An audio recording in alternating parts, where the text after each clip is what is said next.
देखो 15.3 का पांचवा क्वेश्चन है अपना। एक वर्गाकार पार्क की त्रिज्या 3.5 मीटर है। पार्क के चारों ओर 1.4 मीटर चौड़ा फुटपाथ बना हुआ है। फुटपाथ का क्षेत्रफल ज्ञात करना है। तो ये अंदर की तरफ जो है ये पार्क है, इसकी त्रिज्या कितनी है 3.5 मीटर। और ये जो पार्क बना हुआ है इसकी चौड़ाई कितनी है 1.4 मीटर।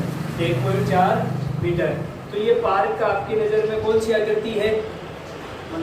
वलय का। क्या है? वलय का क्षेत्रफल वाला सूत्र लगेगा इसमें। तो सबसे पहले दिया हुआ वो देखो पार्क की त्रिज्या। पार्क की त्रिज्या बराबर 3.5 मीटर और मार्ग फुटपाथ की चौड़ाई, फुटपाथ की चौड़ाई बराबर 1.4 मीटर। ठीक है, ये चीज दी हुई है। अब देखो अंतःवर्त की त्रिज्या तो 3.5 मीटर है। जो बड़ा वर्त है बाह्य, उसकी त्रिज्या कितनी हो जाएगी 3.5 में ये 1.4 जुड़ जाएगी।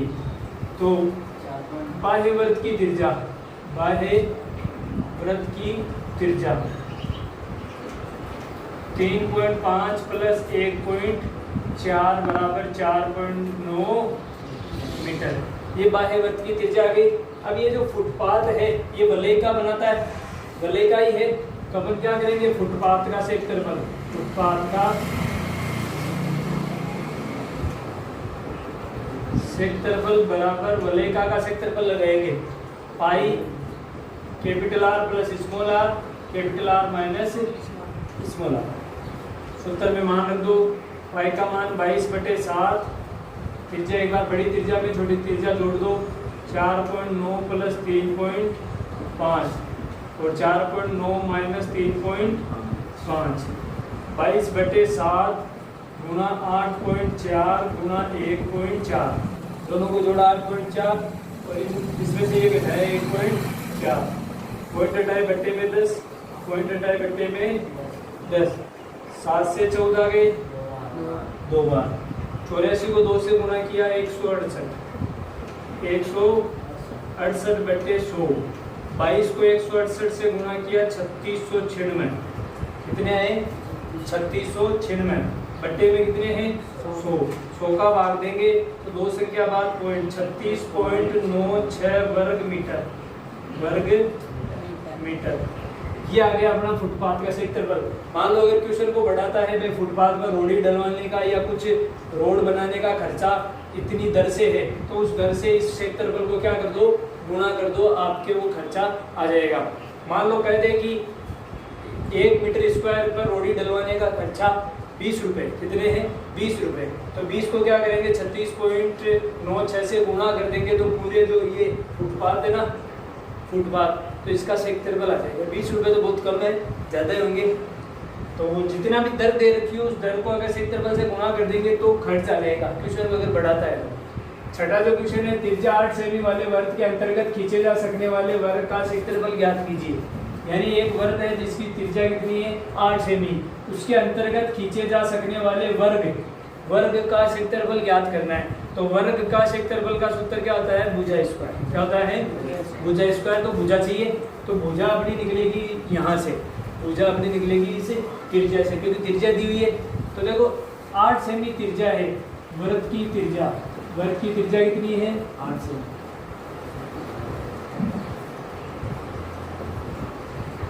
8 सेमी। तो वर्ग का व्यास कितना होगा 16 सेमी। त्रिज्या का दुगना होता है व्यास, तो इसको मैं यहाँ से यहाँ तक मिला दिया मैंने, तो ये क्या हो गया व्यास हो गया। और ये व्यास के साथ में क्या है इस वर्ग का विकर्ण। तो यहाँ क्या हो गया, वर्ग का व्यास बराबर वर्ग का विकर्ण, वर्ग का व्यास बराबर वर्ग का विकर्ण।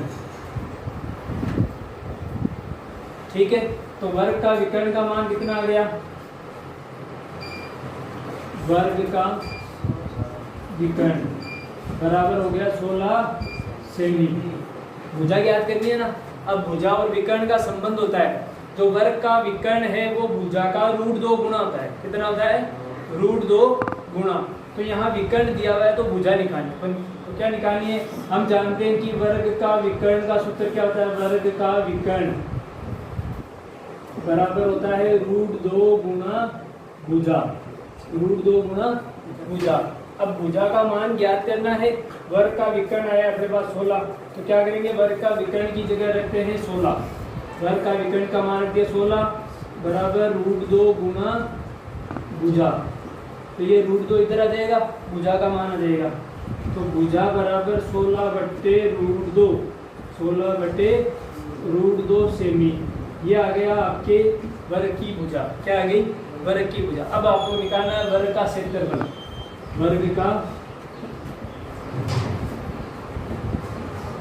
क्षेत्रफल, वर्ग का क्षेत्रफल का सूत्र होता है भुजा स्क्वायर। क्या होता है? भुजा स्क्वायर। तो 16/√2 गुणा 16/√2 स्क्वायर है तो 2 बार गुणा करना है, 16 × 16 256, √2 को √2 से गुणा किया 2, 256 से 2 गए 128, 128 वर्ग सेमी, 128 वर्ग सेमी, ये आ गया आपके वर्ग का क्षेत्रफल। आया समझ?